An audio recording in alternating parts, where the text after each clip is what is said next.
السلام عليكم ورحمة الله وبركاته.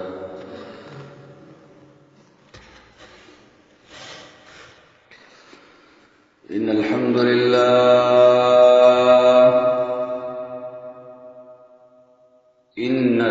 لله نحمده ونستعينه ونستغفره ونعوذ بالله من شرور أنفسنا ومن سيئات أعمالنا. من يهده الله فلا مضل له ومن يضلله فلا هادي له. وأشهد أن لا إله إلا الله وحده لا شريك له. وأشهد أن محمدًا عبده ورسوله. أما بعد فأعوذ بالله السميع العليم من الشيطان الرجيم. بسم الله الرحمن الرحيم. يا أيها الذين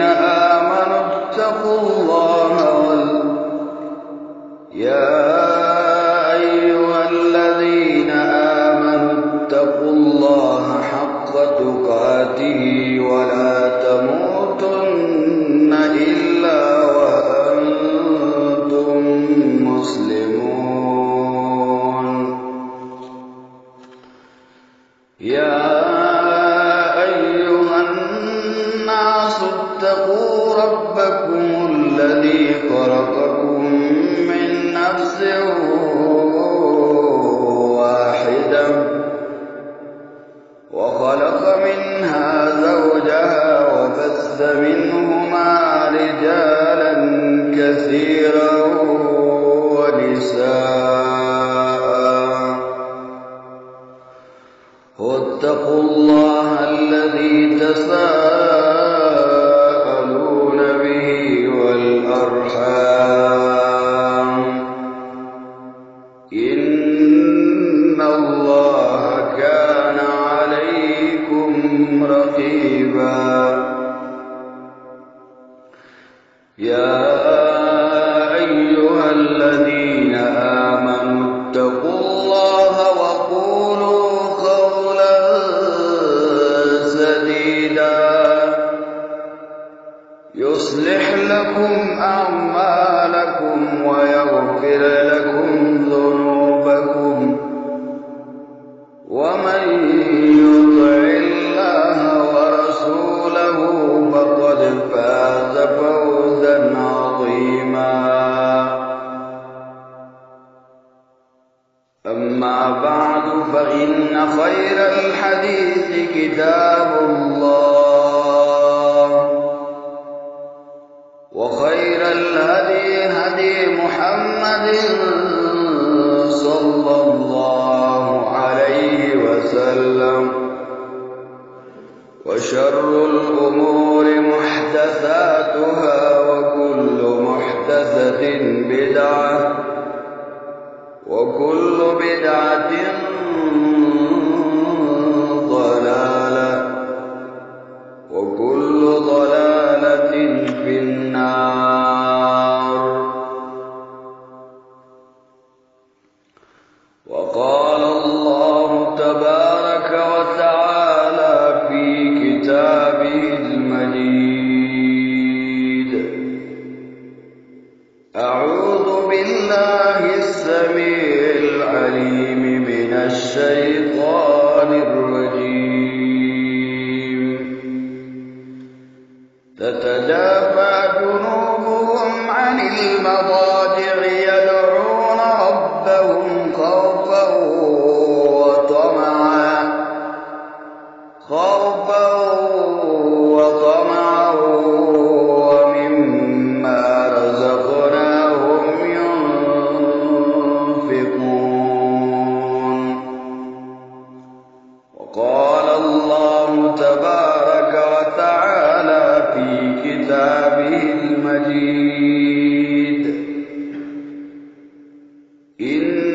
المصدقين والمصدقات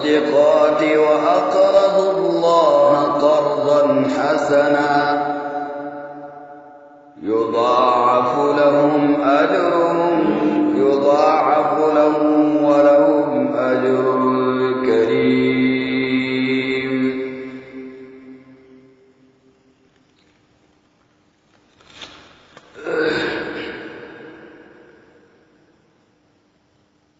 زما عزتمندو محترم مسلمانانو،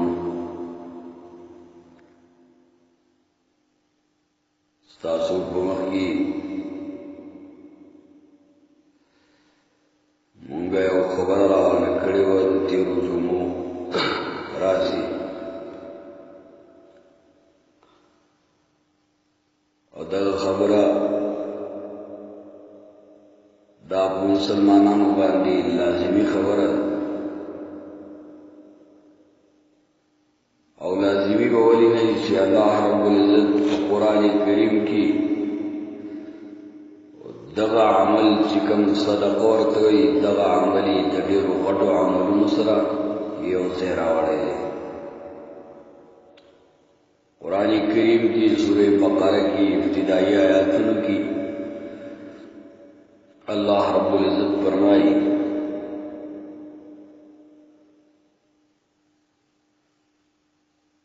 کہ الذین یؤمنون بالغیب ویقیمون الصلاة ومما رزقناهم ينفقون. اللہ رب العزت فرمائی آگ کسان چې هغه ایمان راوړي په غیب باندې. غیب مطلب دا دی چې الله رب العزت چالیدلی نه دی، او بیا خاص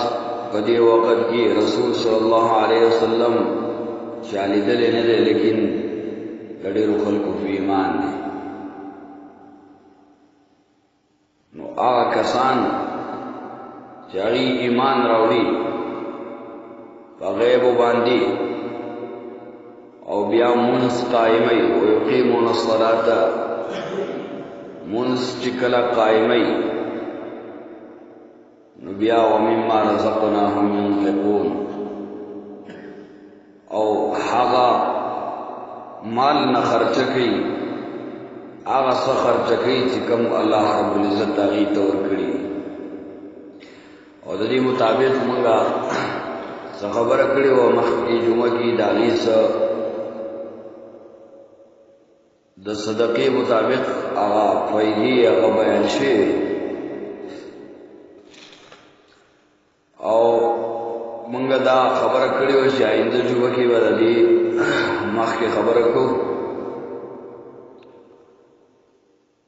نو مخکې جمعه کې موږ تر دې ځایه پورې خبره کړې وه چې صدقه په دې باندې الله رب العزت د سړي نه راتلونکې آفت هغه هم منع کوي، او راغلی آفت او مصیبت چې دی هغه هم منع کوي. صدقه کې دا کمال الله رب العزت دا اچولی. عبدالله بن مبارک رحمهم الله آج یو کس راغو ورته وفرمایل چې د ډېرو مودو راسي زما دا خپه چې ده دا خوږ ده زخمی ده، ما ډېر سوالونه الله رب العزت ته وکړل او کوشش مې کړی، لیکن دا خپه زما نه ښه کېږي. اور دا په جواب کې ویل زه ته یو نسخه ښیم، هغه نسخه باندې که ته عمل وکړې نو الله رب العزت نه امید دی چې ستا دا خپه به ښه شي. اور ته ویلې چې څه ویل چې داسې وکړه چې یو کوې وباسه کوې، هغه کوې چې کله تا وباسو الله رب العزت د ذات نه امید دی چې ستا دا کار وشي. نو کله چې هغه سړي هغه تعجب وکړو دا ته ما ته څه خبره کوې، زه خیر څه چک کړه. نو هغه چې کله داسې وکړل او په نن له کوې وباسو نو الله رب العزت د هغه خوا فوراً هغه روغه او جوړه کړه. صدقه دا داسې یو عمل دی چې په دې باندې الله رب العزت د خلکو نه را روان افتونه چې کوم مونږ ته پته نشته الله رب العزت یو انسان ته را روان مصیبت را رواني الله رب العزت ته پته لیکن مونږ ته پته نشته او کله چې انسان صدقه ورکړي نو دغه مصیبت الله رب العزت یې نه بل طرف ته کی نو بیا اوس دا خبره کو چې دا صدقه با څوک به ورکوي صدقه رسول صلی الله علیه وسلم د دې مبارکي څه فرمایلي صدقه با لکپتی کروڑپتی به ورکوي کنا عام خلق به ورکوي د عدی ابن حاتم رضی الله تعالی عنہ نے روایت تے فرمائی کہ رسول صلی اللہ علیہ وسلم نے فرمایا اتقوا النار ولو بشق تمرہ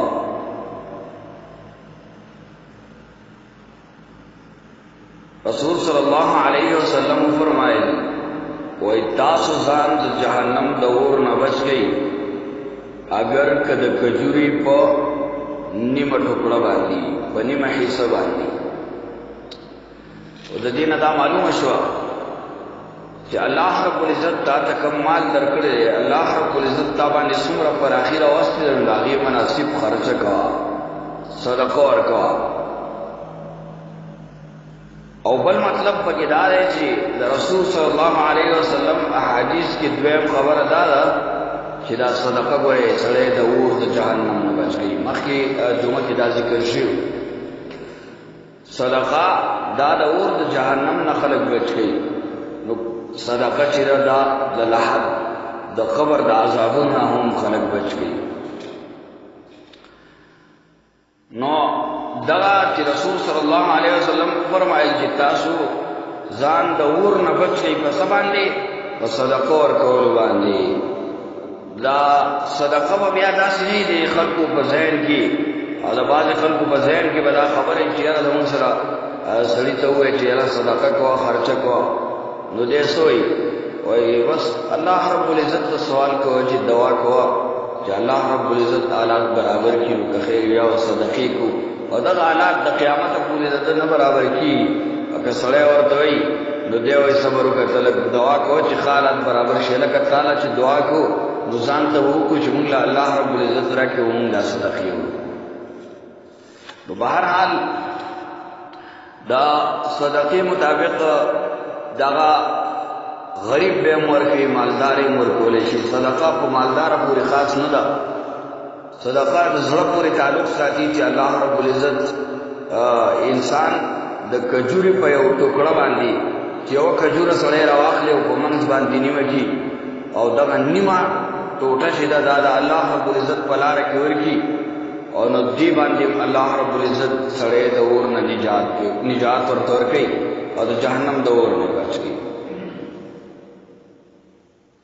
بیا مخکې زموږ سره د صدقې بله یو پیدا پکې دا وه چې د صدقې سره هغه چې دی مال زیاتي او دا زیاتېدل به داسې نه چې ګنې په ده باندې به په 24 ګنټو کې یو پاو ساعت راځي یا یو ګنټه به داسې راځي چې بس په ده باندې به د اسمان نه د نوټونو باران کېږي او دی به بوجې ورپسې رالي او ورته ډکوي نه نه دغه په دې مال کې الله رب العزت برکت اچوي او لږې روپۍ به ورسره وي لږ څه به ورسره وي لیکن ډېر کار به بیا الله رب العزت کوي بعضې خلک کله چې صدقې نه ورکوي الله رب العزت دا صدقې ما مخکې د جمعه کې دا حدیث زموږ سره ذکر شوی چې ابو هريره رضی الله تعالی عنہ فرمایي چې رسول صلی الله علیه وسلم فرمایي ما من یوم یصبح العباد فيه الله رب العزت چې کله په بندگانو باندې سبا کی نو یو دو ملائک ینزلان ملکانی دو ملائک راځي دې ځمکې ته دا هغې ډیوټي ده فیقول احدهما نو یو د هغې نه دا خبره کوي اللهم اعط منفقا تلفا یو د هغې نه دا خبره کوي چې اللهم اعط منفقا خلفا. الله رب العزت توئی کله چې ستا په لار کې څوک مال لګي، ستا په دین باندې خرچ کوي، نو الله رب العزت ته سوال کوي الله تور له دا مال زیات کا، تور د مال کی پراخي راولا. او دلته کې مخکې ما ویلې چې په صدقې سره مال زیاتېږي، دا ولې؟ او دغه ملائک ورله دعاګانې غواړي، او داسې ملائک چې هغه داسې مخلوق دی د الله رب العزت یو پاک مخلوق دی، کله چې هغه سوال کوي نو هغه نه رد کېږي. نو به هر حال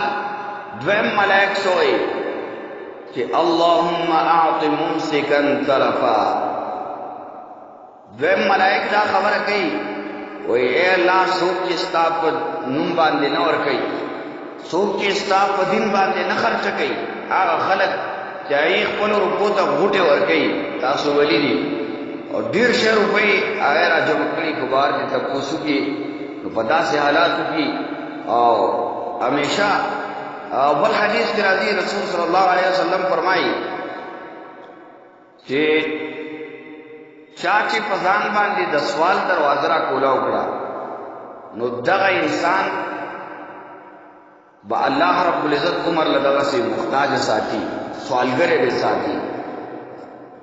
نو بعضې خلک به یا ورته ویني چې هغه ته چې د صدقې نو هغه به دومره فریاد وکړي، دومره فریاد وکړي چې ته وایې چې یاره اوس دله څه غم پکار دی، او روپۍ به یې جمع کړي، کله کله به یې راواخلي، وبه یې ګوري چې یاره زما بچي به تا نه څومره خوند او مزې اخلي. لیکن هغه روپو لګولو ته هغه تیار نه وي. نو هغه روپۍ کله چې ده ډېر په خوارۍ او په محنت باندې را جمع کړي، په خپله د دې غریب داسې حالي چې د ټوخي سره دا فرنجي سره د دا اودس ماتېږي، داسې حالاتو ته رسېدلی، لیکن بیا هم د دغه بچو لپاره جمع کوي. او رسول صلی الله علیه وسلم فرمایلي کله یو وخت کې د هغه په کور کې ګډو هغه ګډ ذبحه کړی شو، نو بیا د هغه بیبي عایشه صدیقه رضی الله تعالی عنها چې دا ام المؤمنین ده، هغې دغه ګډ په صدقې باندې شروع کړه، نو اوس خلکو باندې وویشه، لیکن لږه حصه یې چې رسول صلی الله علیه وسلم ته پرېښوده چې دا راشي چې ویې خوري. بیا رسول صلی الله علیه وسلم چې کله راغو تپوس یې وکړو څاروی، هغې ویلې دا خو بس ختم دی، ځکه د رسول صلی الله علیه وسلم بیبي ده او بیا لور ده چا ده؟ ابوبکر صدیق رضی الله تعالی عنه د هغې لور ده، هغې خو سره څه تربیت شوی که نه، هغې ویلې ګډ ټول ختم شوی، لیکن لږه حصه دې تا له ما پرېښې ده چې هغه ته وخورې. رسول صلی الله علیه وسلم هغې ته په جواب کې وایي نه نه داسې مه وایه، ګډ ټول شته دی، لیکن دا څه چې تا پاتې کړي دي دا نشته. ګډ ټول شته، چاله چې دې ورکړی دی ګوره دغه شته، دا کم چې دې په کور کې پرېښی دی نو دا ختم شوی دی، لیکن بل چاته چې تاسو ورکړو هغه تا د الله رب العزت سره جمع کړل. او بل حدیث کې راځي رسول صلی الله علیه وسلم فرمایي وایي کله چې یو انسان دا صدقه ورکړي نو الله رب العزت د ده دا صدقه په ښی لاس باندې اخلي. دی وجنا دروغ وایي هغه خلک چې د الله رب العزت د لاس نه انکار کوي، وایي الله رب العزت دا صدقه په ښی لاس باندې اخلي او بیا یې ډېری د ده دپاره څه چل کوي، دغه صدقه د ده دپاره ډېری عزتمندو تاسو په خپله سوچ کوئ چې یو سړی په دنیا کې هغه خلک چې هغې صدقې ورکړي دي، صحابه دي هغې صدقې ورکړي او د هغې د وخت نه را په دې خوا 1400 سله پاسه کلونه تېر شول او دا الله رب العزت ورله دغه صدقې جمع کوي. تاسو سوچ کوئ چې هغه څومره جمع شي، څومره به زیاتې شي. یو سړی مړ شو 100 کاله دا په قبر کې پروت دی، 200 کاله په قبر کې پروت دی، الله رب العزت د ده صدقه اخیستې ده او دا ورله ډېری. نو چې دی کله الله رب العزت ته مخامخ کېږي آیا د دغې صدقې نه به څومره جوړ شي. او مخکې تاسو سره دغه خبره ما کړې وه چې الله رب العزت فرمایي قرآن کریم کې چې صدقه چې ده د دې مثال داسې مثال دی چې صدقه یو دانه چې سړی ځمکې ته واچي او دغه صدقه ځمکې ته چې کله وغورځېدله یو دانه وغورځېده او هغه دانې داسې یو بوټی ونیو چې په هغې کې شپږ اووه وږي څو وږي دي پکې اووه وږي دي پکې او دغه وږي په هر یو کې سلسل دانې دي یو دانه ته گزار کړي ده نو څو یې وګټلې 200 او الله رب العزت دوچندګۍ د هغه چا دپاره چې وغواړي نو تاسو په خپله سوچ کوئ چې دغه 200 ستاسو دپاره دوچنده شي څو به شي 1400 به شي او کله چې الله رب العزت دا ډېروي لیکن دا خو تشې قصې دي چې موږ په منبر د پاسه کوو لیکن د دې هغه فایده چاته نه ده میلاو شوې او دا د قیامت په ورځ به میلاویږي حدیث کې راځي چې رسول صلی الله علیه وسلم فرمایي چې یو سړی به د خپلې صدقې د سوري د لاندې ولاړي یو سړی به د خپلې صدقې په سوري کې داسې ورځ به چې بل سوری به نه نور به د یو میل په مقدار باندې راښکته دا خلق به په ګرمۍ کې راګېري او په خولو کې به ډوبي هغه خلق څوک به د ګېټو پورې ډوبي څوک به تر زنګنانو څوک به تر نامه پورې ډوبي څوک به د مرۍ پورې او څوک به الله رب العزت دې موږ له امن راکړي هغه به پکې لامبو وایي ټول به پکې ډوبي داسې د ګرمۍ وختې ورځ ده لیکن صدقې والا به د خپل سوري د لاندې او تر کوم وخته پورې به د سوري د لاندې چې الله رب العزت د حساب کتاب نه فارغ شي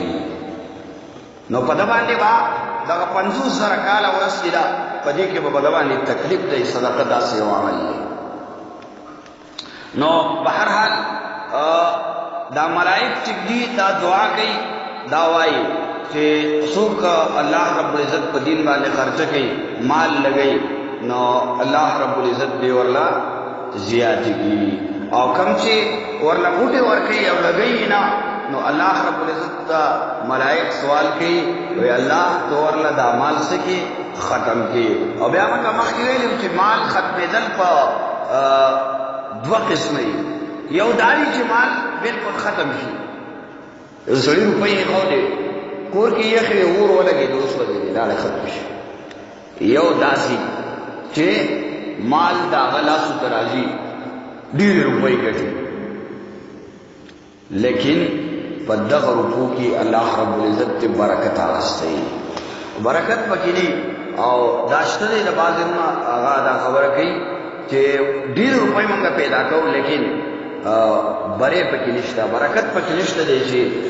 زموږ په کار راشي پته نه لګي چې د کوم ځای نه راځي او په کوم طرف ځي موږ پرې نه پوهېږو او بعضو سره پکې الله رب العزت داسې وکړي چې سکون تې والي